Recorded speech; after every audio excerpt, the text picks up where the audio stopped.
Hello and welcome to Briefing 4 in the Marketing for Charities series brought to you by the Worshipful Company of Marketers. In this briefing we're going to discuss the area of situation analysis or market research. And my name's Peter Rees and it's my pleasure to be your host and your narrator for this session. I shall start by going through the agenda items we're going to cover in today's briefing. I'll start off with an explanation of the concept of situation analysis and why it's important, and then go into some particular models that are used for the different levels at which you undertake it, and I'll explain this in more detail in this section. I'll then give you some practical advice to conclude this briefing on how to take practical steps to keep an ongoing watch on the market environment in which your charity operates and how to keep it regularly updated. I'll then go through the advice on how to get further information and help from the Marketers company if you require it, describe how we'll handle any questions, and then finish as usual with some concluding remarks. To set the scene and the context in which this briefing fits, I'll just remind you of the SWOT model and just mention that we're still on the first stage of the SWOT model, the situation step, which answers the question, where are we today? And as you know, I'll be covering the subsequent steps of the SWOT model in later briefings. I'll now go into the first section of this model and talk about the whole area of situation analysis or marketplace assessment or market research in some more detail, giving practical advice on the sorts of models and approaches which I know from practical experience have worked well in the context of charity marketing. I'll start slightly tongue-in-cheek by introducing three Greeks, and they are macro, meso and micro. Now most people know that macro means big and micro means small, and in fact, just to let you know, meso means middle or intermediate. So let's see how these concepts are used in the context of a marketplace assessment. In this approach, one looks at the world in three different levels. The first one is you consider factors which affect every business, every organisation, every charity. And I'll go into the details of what these factors are and how you assess them in subsequent slides. And these factors are called macro factors. They're the big things that affect every business, every organisation, every charity. The second level, as I've just indicated, is called a meso analysis, and this is the middle section, and this is a description of the factors that cover a specific sector.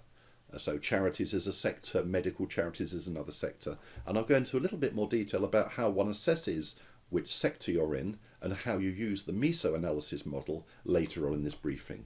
And then finally we have the third analysis level, which is the micro factors, and these are the things that affect a specific charity. So macro, meso and micro are the three levels of analysis, and on the subsequent slides I'll show you an appropriate model to handle and deal with each level. The model that's used in a macro analysis is an acronym which is called the STEEPLE model, and the letters of STEEPLE stand for the following things: socio-cultural, technological, economic, environmental, political, legal and ethical. So let me take a few minutes going through each one of these and give you an indication of the areas that they cover. The first area then is socio-cultural, and this defines the structure of the society in which your business, in which your charity operates, and it covers things like age distribution, income, socioeconomic group, education level, where people live, birth rates, mortality rates and so on. And there's lots of secondary research, if you remember that term from our last briefing, available from government sources, and you may also have commissioned some primary research yourself if you want more detail about your particular requirements for your charity. Now there's another website which sounds slightly strange, but it's called the CIA World Factbook, and that is the CIA as in the Central Intelligence Agency, the US Security Service. And the CIA World Factbook is a free website, and there's also a free app which you can use on your mobile phone, which tells you everything you need to know about a given country. It talks about its political background, the income, the age distribution, the mortality rates, the birth rates, the number of people, the population, the main economic activity, the industries, the languages, the religion, everything to do with that cultural entity of the United Kingdom in our case. So if you haven't looked at it before, please go to the CIA World Factbook, and there's lots of statistics and facts which help in the area of socio-cultural analysis, as well as, I say, information from the UK government and governments themselves. The second area that this model addresses is technological change in our society and technological change in the operations of your charity. So it covers areas such as mobile technology, artificial intelligence, virtual reality, augmented reality, and of all of the amazing technological changes that we see happening almost on a weekly or monthly basis. So think about how these technological changes can either prevent a challenge or more possibly or more likely an opportunity for your charity to interact with its stakeholders in new and different ways. And some charities that I've been speaking to recently are thinking about developing an app, for example, to make current information available to all the different stakeholder groups who have an interest in their operation. The third area is the large economic factors which affect our society. It's things like gross domestic product, savings rate, average income, employment levels, unemployment levels, and you need to think about these things not only at the current time but have an understanding of how these might develop in the future, again to provide either a positive or negative impact on your charity, and how you can position yourself and protect yourself from adverse outcomes, or perhaps capitalise on opportunities and gain economically as a result. The third area covers environmental factors, and this can be looked at from two sides. First of all, there's the general approach to environmental issues that we see amongst our stakeholders, our beneficiaries, our volunteers, our employees.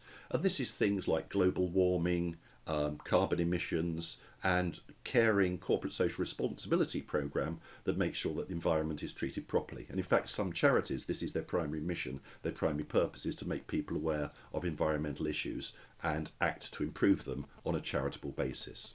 The other area of environmental concern is the impact that companies have on the environment themselves. So make sure that your organisation treats the environment properly, doesn't cause pollution or contribute to global warming or carbon emissions. So it's what do people think about businesses, and it's how do businesses themselves respond to these changing demands for a corporate socially responsible outlook. The next area is that of political activity, and this really impacts the operation of businesses, including charities, on two different levels. First of all, there's the political scrutiny that one might expect to see in a given industry sector, whether it's charitable or commercial. So political regulation and interest in things such as interaction with children, with old people, in terms of the advertising activity and the fundraising activity of organisations can all come under political scrutiny and political control and regulation. This leads on to the next factor in the STEEPLE model, which is legal. So what are the laws and regulations that affect not only charity operations generally, but also charities in different sectors, such as charities that deal with children, with safeguarding, with older people, with medical issues, and with perhaps with drugs or medicines. So political and legal go side by side. You need to think about what's happening in the environment and how this could affect your charity both today and in the future. For example, I'm from the marketing profession, and there are currently over 130 laws enacted in the UK that affect the operation of marketing activities. The final area of the STEEPLE model is ethical, and charities by their very nature tend to be pretty good in this area. So people are very interested in the ethical approaches and the ethical operations of businesses and including charities. And this is things like care for the environment, looking after vulnerable people properly, not abusing positions of trust, and making sure that data is properly maintained and protected from hacking or unauthorised use. As I say, most charities are pretty good at this, but there have been cases in the past few years where charity staff operating at arm's length and abroad have actually come under some particular criticism because of the way they're operating, in this case I'm thinking of, with vulnerable people. So these are the areas of STEEPLE, they're listed there, and I'll just give you some advice now on how you should think about these and how to start collecting information and using it for the benefit of your organisation in the context of marketplace assessment. Here's my advice as you start to think about these factors and how they might affect your charity both today and in the future. The most important thing is to think about and evaluate these factors in the context of your specific charity. And I say this to charities I deal with regularly, and also to my students when they're using this model for the first time. It's very easy to be tempted to write a general or journalistic statement about each one of these. You could, for example, write about Brexit or current things that are happening in society in a general narrative and journalistic way. But to make this really practical and useful for a given charity, you need to think about how these things actually impact upon your charity. So write in the context of your charity, be very specific, and don't just write in a narrative and journalistic report as if you're writing a general article for a newspaper or magazines. Think about what they mean for you and your charity. And the other thing to say is not all will be equally important. Don't think you have to write the same amount of information or gather the same amount of information about all of these factors. Some of them will be much more important to the operation of your charity than others. And I'll leave it to you and your knowledge of your operations to decide which is which. The first piece of advice I'd give you then, and the suggested action, is to start thinking about the STEEPLE model and prepare a short report, perhaps with the help of colleagues in your charity, to identify the main factors for each category or each of the important categories in the STEEPLE model and how they will affect your charity in the next 12 months. And as I said, be specific and write in context. Now, when charities do this for the first time, just to give you some background, from my experience, they tend to come up with a report that's about 4 or 5 or 6 sides of paper, and that's probably all you need. You don't have to go into great detail with masses of statistics and facts and tables, though some of the larger and global charities do this, but just think about the main factors in the STEEPLE model and how they might affect your charity. And that's my first piece of advice, and the first action you could take for your marketplace assessment is to prepare a report covering the areas in the STEEPLE model. Let's turn now to the next level analysis, which, if you remember from my earlier introduction, is Meso factors, and these are factors that affect just one industry sector. And to do this, we use a modified version of something called the Porter's 5 Forces model, and I'll come on to that in more detail in the next slide and explain how it was developed and then modify it specifically for use by charities. Meso factors then are things you need to think about how they affect the sector. So the first thing is to define your charity's market sector. Now, there's no one way of doing this, but just using this example I'm going to show you now, think about how you would actually define your market sector. You could, for example, describe yourself just as operating in the charity sector.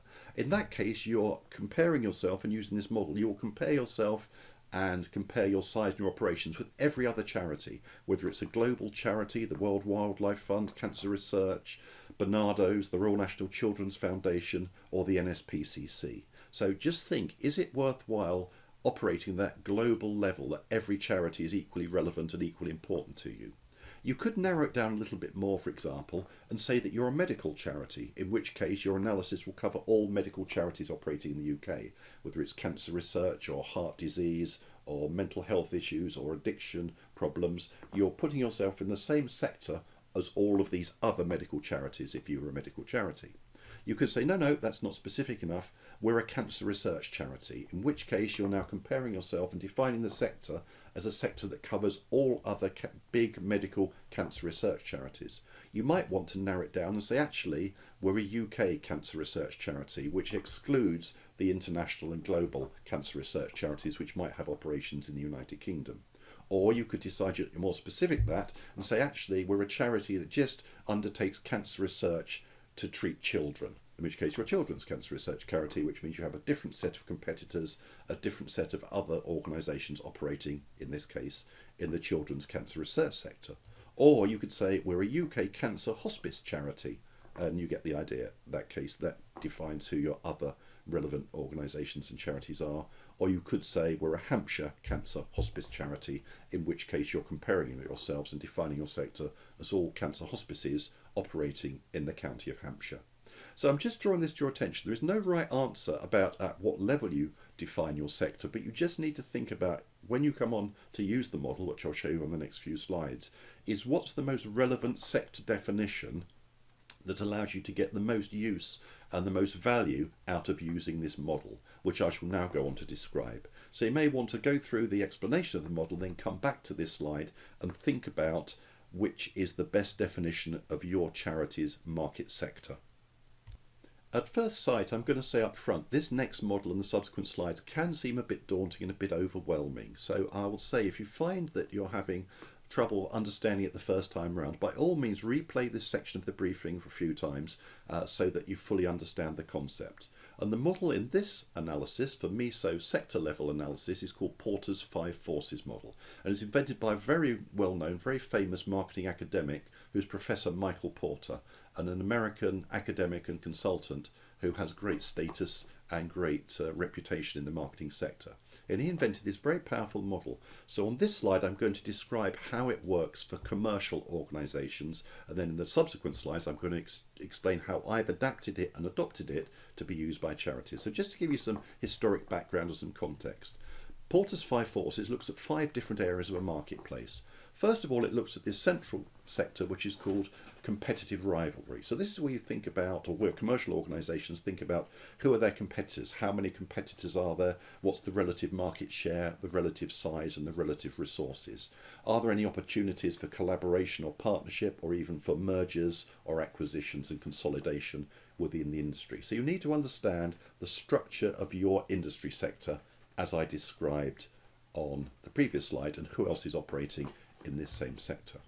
Now in the Porter's Five Forces, the next area is the customers of this commercial organisation. And Porter's Five Forces, as the name suggests, is all about forces or power. So between your company, between a commercial company and its customers, who has the major power? For example, if you're making some commodity product such as white t-shirts, the customers have the power. They don't have to buy from you. So if you put your prices up and the customers are not happy, they can go elsewhere. If on the other hand there's only a limited amount of places where you can buy a particular product, if you're a luxury car manufacturer or a luxury watch manufacturer or some other prestige brand like that, if you put your prices up, the customers are pretty much stuck with it. If you want to buy a Rolls-Royce, there's only one place you can buy it from, and if Rolls-Royce put their prices up, then the customers either don't buy Rolls-Royce or have to go along with it. So depending on how many options the customers have for different sourcing of a product or service depends whether the customer has the power or the organisation. It's a similar thing on the other side. Who has the power between a company's the company itself and its suppliers? So for example, if I'm making white cotton t-shirts and one of my suppliers decides to put the price of cotton fabric up, there's loads of other companies around the world. I have the power and I can go elsewhere and get my white cotton from some other supplier in a different country perhaps at a more cost-effective price. So in this example, the company has the power. They're not tied to any supplier.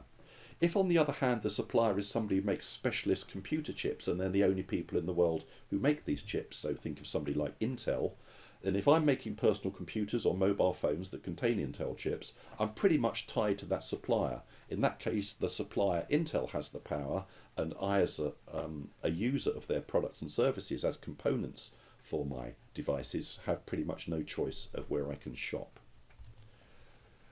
The next thing to think about is, are there any new entrants likely to come into this commercial market?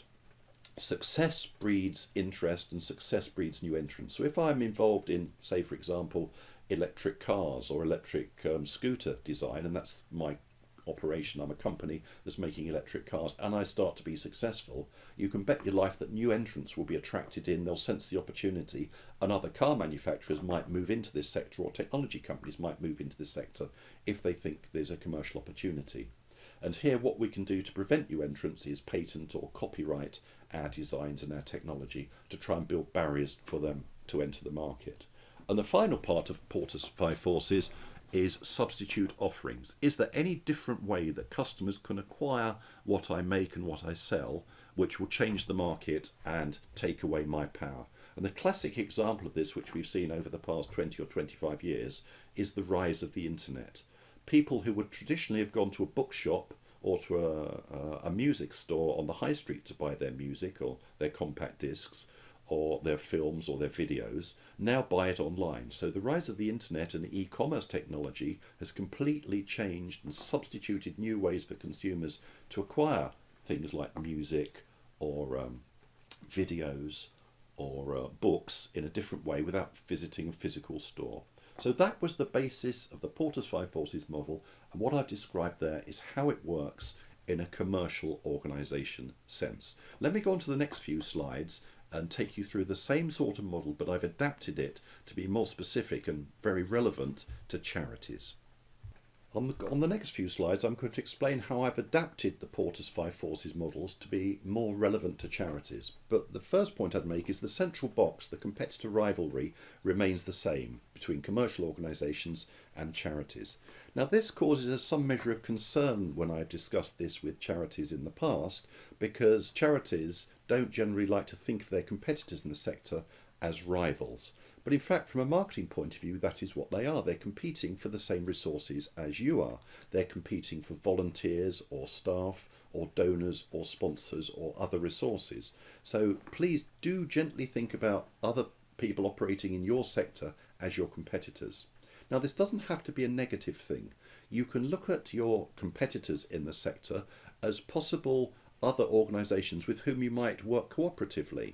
And often you find that charities in the same general sector have complementary services, and by working together more closely can multiply the benefit of both the value they're delivering to the beneficiaries and to the clients in their sector, but also by reducing their costs and sharing resources. So competitor rivalry is an important thing. It doesn't have to be negative. So think about opportunities for cooperative working or even mergers or consolidation of charities in your sector. The next two areas are not so important for charities as they are for commercial organisations. This is the areas of new entrants and substitute products. It's quite rare for somebody to enter the charity sector from outside it because they see a commercial opportunity, because that's not how the sector works. However, sometimes charities do decide to diversify, and perhaps rather than just offering a particular service, they develop training for that service or training in that sector. So that might be, in terms of an existing training company in the sector, a new entrant or a substitute product. So it's not something to worry about on a major basis, but just watch out for other charities that are gently expanding the portfolio of offerings they're bringing to the sector, and see if any of them would count as new entrants or providing substitute offerings. As I say, the most common one that I've seen is charities that move outside just the pure delivery of their service and their benefit, but they start to offer training for organisations in that sector. The two biggest areas that need adapting to work for charities is the right hand and left hand side of this model. So let's start by looking on the left hand side, which on the Porter's Five Forces model is called suppliers. Now, charities do have suppliers who fit into three categories. There are the suppliers of money, the donors and sponsors and the fundraisers who generate money to fund the operation of your charity.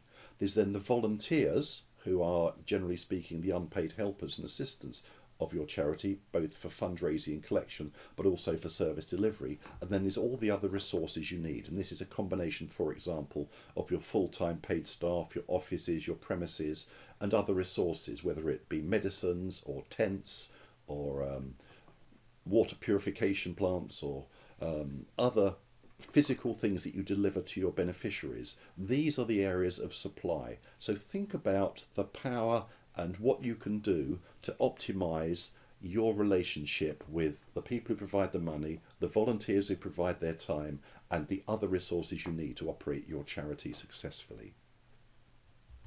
And on the right hand side of the model, this is my adaptation of what Porter originally called customers. So for charities, what Porter calls customers really splits into three areas. These are the people who you deliver value to. So it could be the main ones, the clients, the beneficiaries of your charity operation, and those are your main customers or clients or beneficiaries. But also you have other customers who are donors and volunteers. And these are people whom you have to sell your ideas to. If you want donors to give you money, it's, if you like, they're a customer. You have to persuade them that you're providing something that they would value, whether it's a change in society, a change in the environment, or just giving them a feel-good factor. You actually have to communicate with them, because in terms of marketing, donors are customers or clients of your organisation, because you're trying to persuade them to do something to your benefit. It's not buying a product, but it's giving you money. And it's the same thing with volunteers. You have to sell the concept of your charity's operation to potential volunteers and persuade them, give them a statement of the value that you're creating for them and the benefits of them for working with you. So this is the Porter's Five Forces model adapted for charities, and basically I've expanded, as you can see, the left hand side of the model, which was previously called suppliers, and the right hand side of the model, which was previously called customers. Now, I don't know if you've noticed anything strange about this model, but actually it's quite unique, the way that charities operate, because if you look here, there are people who actually appear on both sides of the model. The people on the right hand side who are trying to sell the idea of making a donation turn up on the left hand side because that's the source of the money. So customers, the donors you're trying to persuade to give you money, their money becomes part of the supply side of your operation. On the right hand side you have a customer who is a volunteer, somebody you're trying to persuade to use and interact with your product or service, become a helper and deliver the value that the charity offers. And then in return, if they do accept that proposition, they turn up on the left hand side of the diagram because they're volunteers and become part of the supply side, part of the resources that help your charity to operate successfully. So the thing to think about here is that for charities uniquely, quite often the customers, in the broadest sense, in Porter's terms, are also the suppliers. And therefore you need to think about this on the right hand side, particularly in the areas of donors and volunteers, because they have some of the characteristics of a customer. There is selling required, there's communication and sales activity required to persuade the donors and volunteers to move essentially from the customer side of the model to become part of the supply side of the model. Donors, it's their money, and volunteers, it's their time and energy. So it's quite a unique situation, so you need to spend some time considering that and what it means for your organisation. I'll give you some advice on how to absorb and how to process this and how to use it practically on the next slide. So the suggested action that I suggest you follow, having watched that section on the adapted Porter's 5 forces model, is as follows. It's quite a lot to consider, so please, as I said before, do take some time if you need to go back and review this section a couple of times, my discussion of the Porter's 5 forces and how I've adapted it to be relevant to charities. It is quite a lot to consider, I know. But once you have got the general concepts in your mind, think about, in that last version of the Porter's model I showed you on the last slide, who has the power and how will you mitigate the risk? How can you persuade donors to become givers of money to go on the supply side? How can you persuade volunteers that it's worthwhile and value add to them to give you their time and their energy to go on the supply side and be a fundraiser or a caregiver through your charity? Are there any opportunities in the central box of this model to consolidate or cooperate with other competitors with a small c in your sector? Could you work together to either reduce costs or increase the coverage or increase the service and the value that you're creating for your beneficiaries of your charity, for your clients? How will you sell the charity to the donors and volunteers? Now, I'm going to give you a lot more advice on that later on in a subsequent lecture, subsequent briefing. But just start to think about your interaction with donors before they donate and for volunteers before they start working for you is one of they're a customer. You need to sell your ideas to them. You need to sell the value that you're delivering to your clients, to potential donors and potential volunteers. So think about those things, and it's the same way that I asked you to write a short report using the macro model, the STEEPLE model. Once you've absorbed these things, write a short report on how you would deal with all of the factors on the adapted 5 forces models in the context of your charity. You might have to wait a little bit until you've seen the briefing on selling your ideas for donors and volunteers, but you could certainly make a start in the other areas, particularly in the area of collaboration or cooperation with other charities in your sector. But again, be specific and write in the context of your charity, in your market situation, for your defined sector. So unless you're in marketing, the previous models, the STEEPLE model or the Porter's 5 forces or the adapted Porter's 5 forces, is new news to most charity people who I start to work with or consult for. There is a model that many people know. It's one of the basic models that's taught in beginning stages of marketing training and marketing education, and it's called the SWOT model, SWOT, and I'll explain what all that means as we develop this slide. And the SWOT model is a micro analytical model. So if you remember my definition from way back at the beginning of this briefing, micro factors are factors that affect one particular organisation, in our case one particular charity. And the letters SWOT stand for the following: They stand for strengths, weaknesses, opportunities and threats. And what you're encouraged to do by most marketing trainers is to draw a cross-shaped diagram like this, label it strengths, weaknesses, opportunities and threats, and then fill it in with the particular things that are relevant to your situation, to your charity.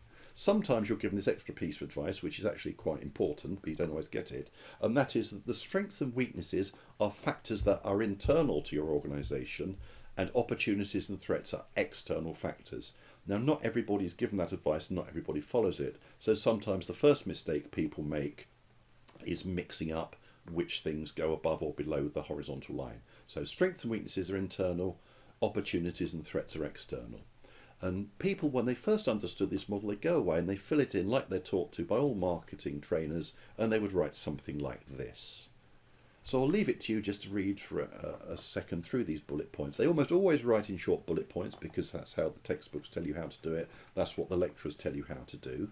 So for your charity, you might say, well, our strengths are we've got a well-known name, we've got quite a strong source of donor income, or have had in the past years, we've got quite a good range of client services which seem well accepted among our beneficiaries, and we've got a very strong and intelligent leadership team.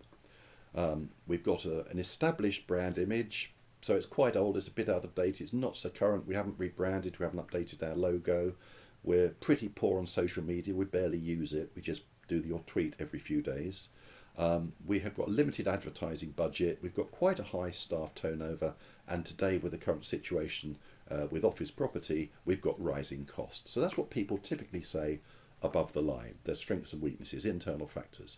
Externally, say we've got opportunities. Well, we could develop some new services, we could move into training, or we could expand to a different part of the country.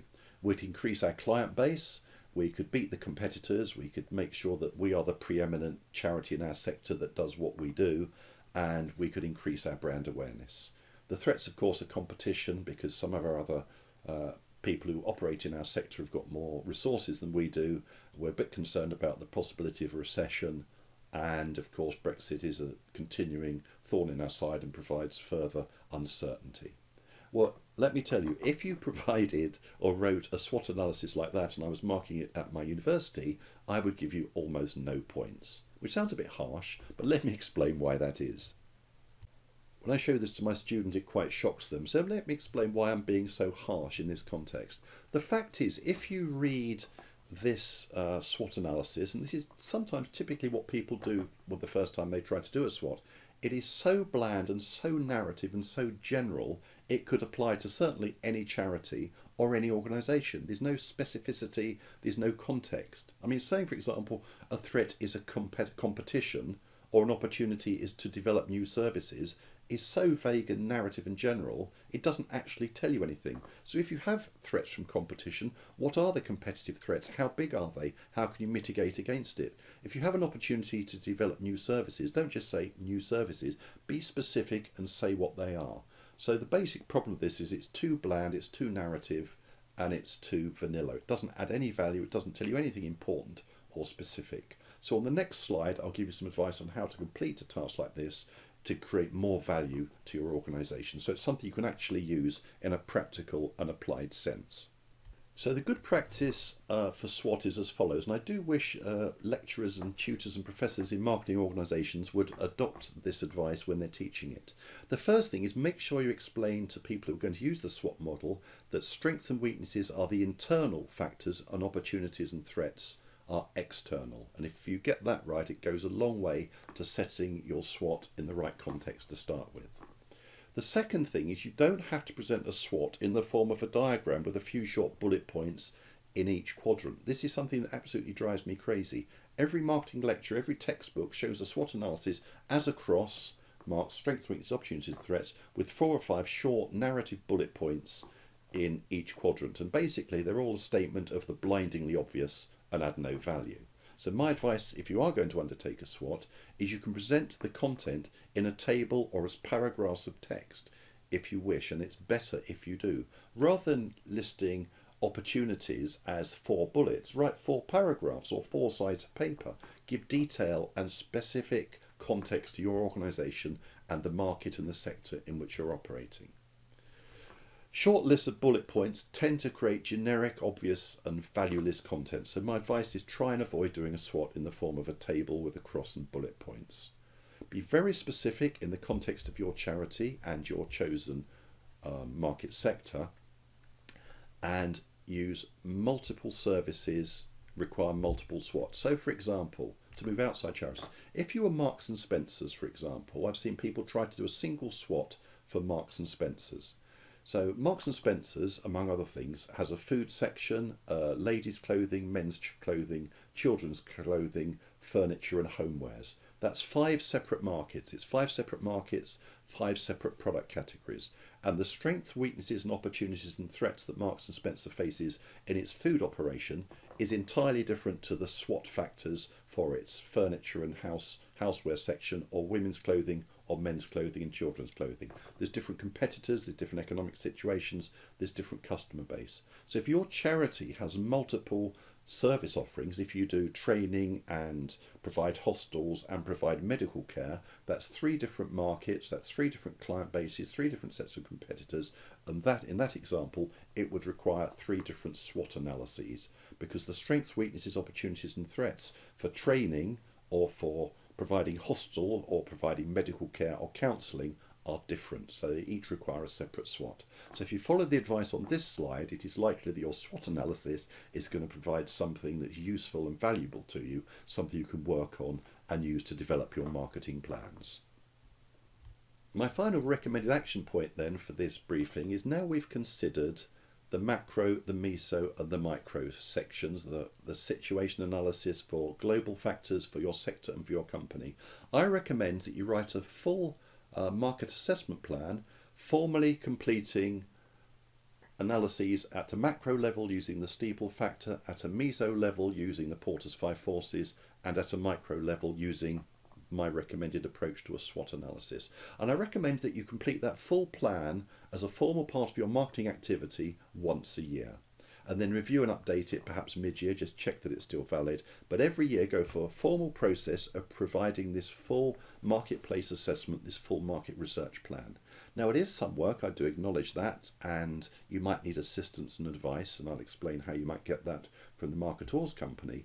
But unless you know the current state of play, unless you know where you are today, it's very hard to start your marketing journey, and you can lay yourself open to up and coming threats that could have been predicted but which perhaps hadn't been thought about clearly enough. So that's my recommendation. Write a full marketplace assessment at these 3 levels using the 3 models I've told you, and complete that once a year using not just one person. You could perhaps delegate different parts of it to different people in your organisation. It doesn't just have to be the work of the chief executive or a particular trustee in the company. Share the work out and you'll get it done much more quickly, and if you need advice then it's something that perhaps we might be able to help you with.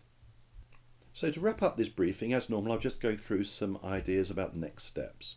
So for the next briefing we're going to move on to the second stage of the SOSTAC model. We've now discussed and finished everything I wanted to say about situation analysis. We cover that in 2 briefings. The last one where I talked about general approaches to market research and research methodologies, and in this one I've given you specific frameworks and methods to analyse your marketplace at 3 levels, macro, meso and micro. At the next briefing I'm going to move on to the second step of the SOSTAC model, which is all about setting objectives, and I'll also cover the area of setting budgets. So I look forward to joining you for that next briefing shortly. So if there's any questions about the content of this briefing, or if you have any feedback, I really would like to hear from you. Please email directly at this address, peter.rees@gmail.com, and I'll respond as quickly as I can. Let me now just wrap up with some final concluding remarks, as I've done in the past, starting with my quote for this briefing. It is as follows. And this is a quote from an unexpected source. They say, "I don't like to give advice. I like to give people information, because everyone's life is different and everyone's journey is different." And what I've tried to give you today is not specific advice on how to do XYZ for your charity, but to give you the tools and the techniques to allow you to gather the information for yourself, because your charity is different to everybody else's, and what you're trying to achieve on your journey is different from everybody else's path. And just to let you know, the source of this quote is the well-known philosopher Dolly Parton. So finally, just let me thank you for your time. I hope you found this briefing useful and informative, and I hope you'll be able to join me for the next briefing in due course. I'd just like to finish by saying thank you for your time, good luck, good marketing, and goodbye from me.